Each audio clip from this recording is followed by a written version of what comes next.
Welcome to the deep dive. Today we're taking a closer look at a key part of Belgium's national security structure. That's right.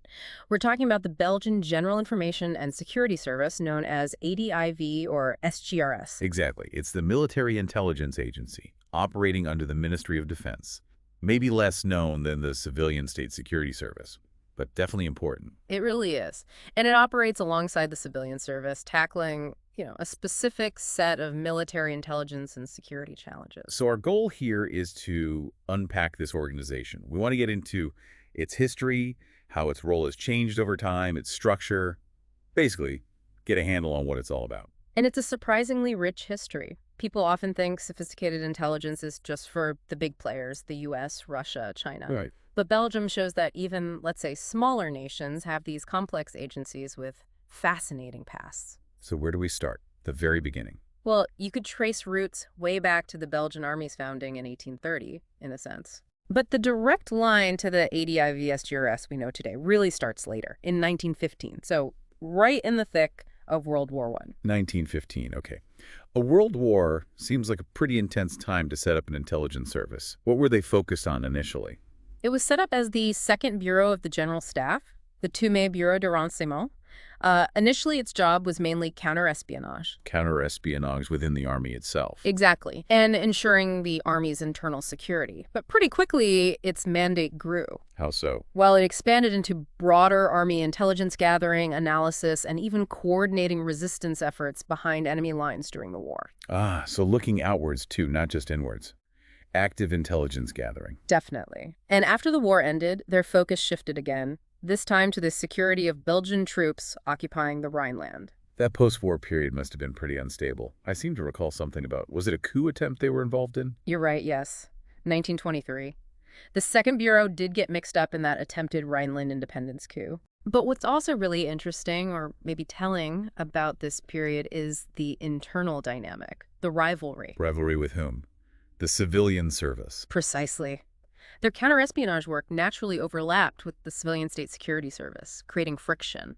It's a classic problem, really. Yeah, you see that turf war dynamic in lots of places. Mm. But I heard this rivalry went pretty far, took a dark turn even. Something about fake plans. Yes, this is where it gets hard. Well, frankly, quite shocking. The Second Bureau actually fabricated military plans. Fabricated plans. Against who? Against both Holland and Germany. But here's the kicker. The real goal wasn't external. It was intended as an active measure, a piece of disinformation aimed squarely at the Flemish independence movement within Belgium. Wow. Using fake war plans for domestic political manipulation. That's extraordinary. It's a serious overstep. And the fallout, as you can imagine, was huge when it came out. How did it come out? The Dutch press got hold of the story and exposed the forgeries. It triggered a massive scandal. I bet. What happened to the Second Bureau then? The consequences were severe. In 1929, the Second Bureau was completely shut down, suppressed.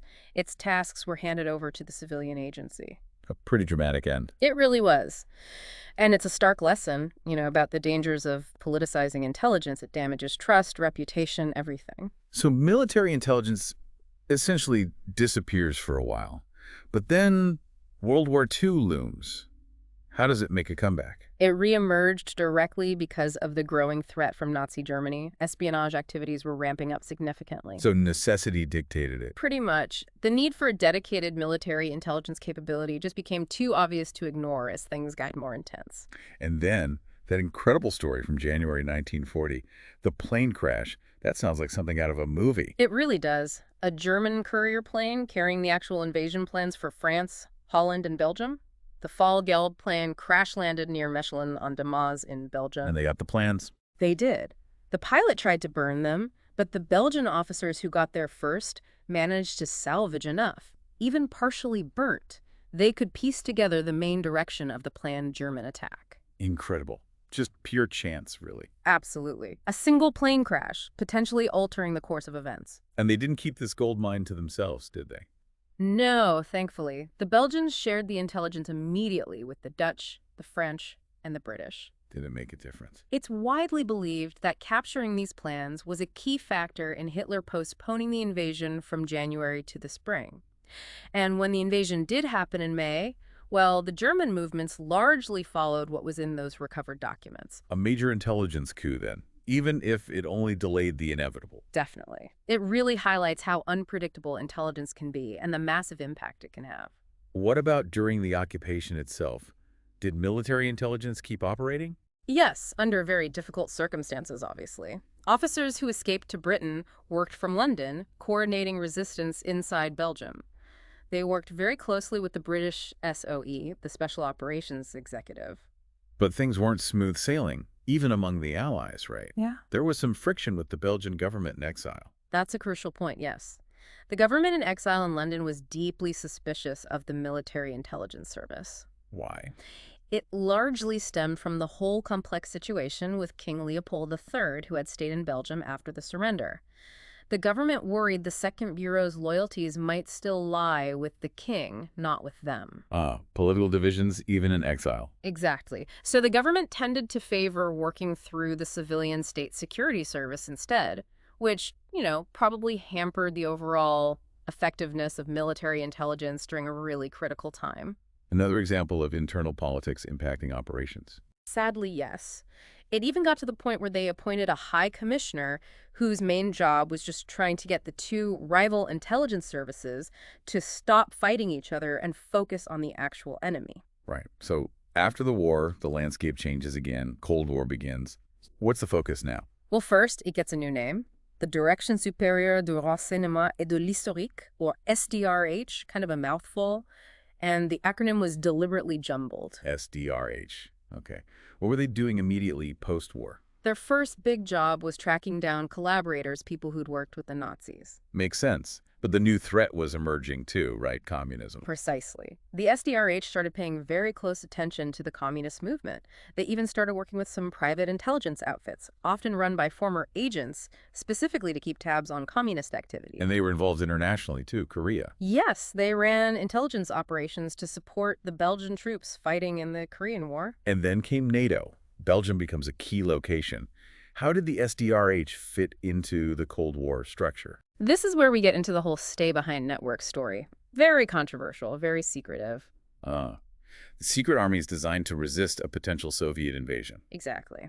The SDRH was responsible for the military side of NATO's stay-behind operation in Belgium. It was codenamed SDRA 8th. This was top-secret stuff run in very close cooperation with the Brits and the Americans, MI6, and the CIA. Preparing for the worst-case scenario. Preparing for a Soviet invasion, yes. Yeah. Building networks for sabotage and resistance if Belgium was occupied. But these things are always tricky. Lots of questions about oversight and control in peacetime. Definitely a complex and often debated topic. Then another reorganization happens in the 60s. Yep, 1964. The Belgian General Staff gets reformed, and the SDRH is renamed again. This time it becomes the Service Général du Renseignement, the SGR. SGR. Okay. Did the structure change much? It did. It was broken down into clear divisions. SDRI for intelligence, SDRA for security, SDRC for finance, and CDH for the Army Archive, a more formal structure. And around this time, NATO physically moves its headquarters to Belgium. That must have been a huge change. Absolutely massive. NATO moved to Brussels in '67. And you also had the European community, the forerunner to the EU, growing in importance there. So Brussels becomes a major international hub. Exactly. Which sounds great, but it also meant it became a massive magnet for international espionage. And unfortunately, a potential target for terrorism, too. The whole security environment got a lot more complex very quickly. I can imagine. Did the Belgian services get more resources to cope with this? They did. There were concerns, particularly from the Americans and the British, about whether the Belgian services were really equipped to handle this surge in spying and potential threats. So allies were worried. Yeah. This led to more funding, more resources for the Belgian services. Some of that funding actually came directly from the U.S. And the specific threats, Warsaw Pact spying. That was a major concern. Belgian personnel working in NATO or the EEC were prime targets for spies from Eastern Bloc countries. The civilian service handled a lot of that, but military counterespionage fell specifically to a unit within the SGR, SDR-3. So a constant process of adapting. But the SGR also tried something a bit different, public relations. Yes, briefly. In 1974, they helped set up something called the Public Information Office, the PIO.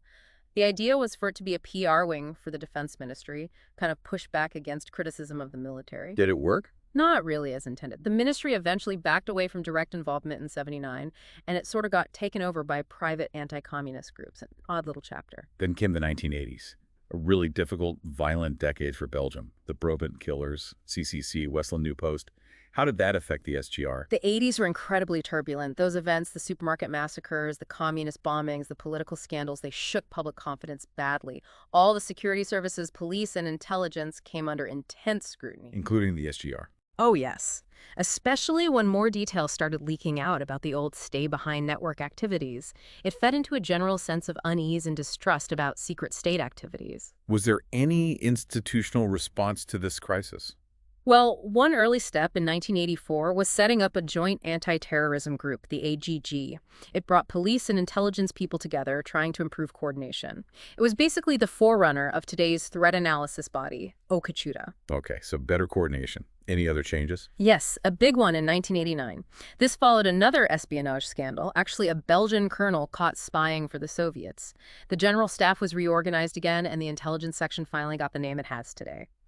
Algemeen Dienst Inlichting en Onveiligheid. ADIV, or SGRS in French. Exactly. General Information and Security Service.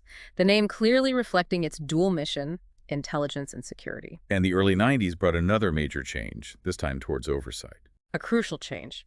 After years of operating with very little external scrutiny and following a couple of government inquiries, a permanent parliamentary watchdog was created in 1991. Committee I. Committee I, yes. Its job was, and still is, to oversee both Belgian intelligence agencies, the ADIV-SGRS, and the civilian state security. It was a huge step for accountability. Then, in '98, specific laws came in to properly define their missions and what methods they could use. Around the same time, there was that terrible incident in Rwanda involving Belgian peacekeepers. Did that impact military intelligence thinking? Profoundly. The execution of 10 Belgian paratroopers in Rwanda in '94 was a national trauma, and one of the key failings identified afterwards was the total lack of any dedicated intelligence gathering capability for the Belgian forces on the ground there. They went in blind, essentially. Pretty much. And the lesson learned was brutal, but clear. Never again. The decision was made that from then on, every single Belgian military mission deployed abroad must have its own integrated intelligence unit. A fundamental shift. Absolutely. Moving from just reacting to threats to having the intel needed for proactive planning and force protection, you saw those lessons applied later in places like Kosovo and Afghanistan with ISAF. But even with oversight, the mid-90s saw more scrutiny in the press, right? Questions about SIGINT and other things. Yes, there were reports raising concerns about the ADIV's signals intelligence, or SIGINT, capabilities, fears it could be used domestically. Old suspicions about the purpose of their regional offices popped up again, too. Echoes of past concerns. Exactly. And there was also a leaked defense paper that sounded worryingly like a return to stay-behind concepts. So, committee, I had to step in again, investigate, and ensure everything was operating within the new legal lines. Okay, moving towards the present day. What are the ADIV's main strategic focus areas now? Well, their core job is gathering geopolitical intelligence relevant to military planning, protecting Belgian interests overseas, and supporting defense policy. Any specific regions of focus? Central Africa, especially the Democratic Republic of Congo, remains a high priority. That's down to Belgium's long history there and ongoing security interests in the region. What about technical capabilities? You mentioned SIGINT earlier. Yes, SIGINT has become much more significant. They also have some imagery intelligence capability, IM-AMENT. They participate, for example, in the French-led Helios satellite program, giving them access to satellite photos. And the SIGINT expansion, that was enabled by new laws. Correct. The 2010 Special Intelligence Methods Law, the BIM law, gave them and the civilian service more scope for advanced surveillance techniques, but still under the strict oversight of Committee I. And this is crucial for things like cybersecurity. Absolutely. Cybersecurity is a huge area now. They often work closely with allies on this, including U.S. Cyber Command. And generally, they have very close ties with the U.S. NSA and participate in international SIGINT coalitions. Like the 14 Eyes. Exactly, which is the expanded version of the famous Five Eyes alliance. Also NATO SIGINT groups like SIGDASIS. And, of course, counterterrorism has become a bigger part of their job recently. Definitely. Since around 2014, and especially after the terrorist attacks in Paris and Brussels, their role in supporting the Civilian State Security Service, VSSE, on counterterrorism has grown significantly. How did the Brussels attacks in 2016 affect things? In the immediate aftermath, ADIV gave the VSSE basically unfettered access to its communication intercepts framework to help the investigation. It was an emergency measure, but it also led to big budget and personnel increases for both services afterwards. There was another reform push around that time, too. Yes, in 2017, General Claude Van de Voorde was brought in specifically to reform and modernize the ADIV, following some internal issues that had become public, aiming for better efficiency and internal cohesion. So can you give us a quick rundown of the current structure? How is ADIV organized today? Sure, it's basically got four main divisions. Division I handles external intelligence and security abroad. Division CI is counterintelligence and security intelligence within Belgium. Then you have Division A, which is like the support hub, personnel, finance, logistics, communications, managing the military attachés overseas, all that. And finally, Division S deals with military security standards and vetting personnel. Seems logical. And what about size and budget? Any figures on that?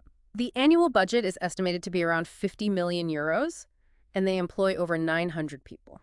So not insignificant for a country Belgium size. No, definitely a substantial operation. The current head, appointed in 2023, is General Major Stefan Dutron.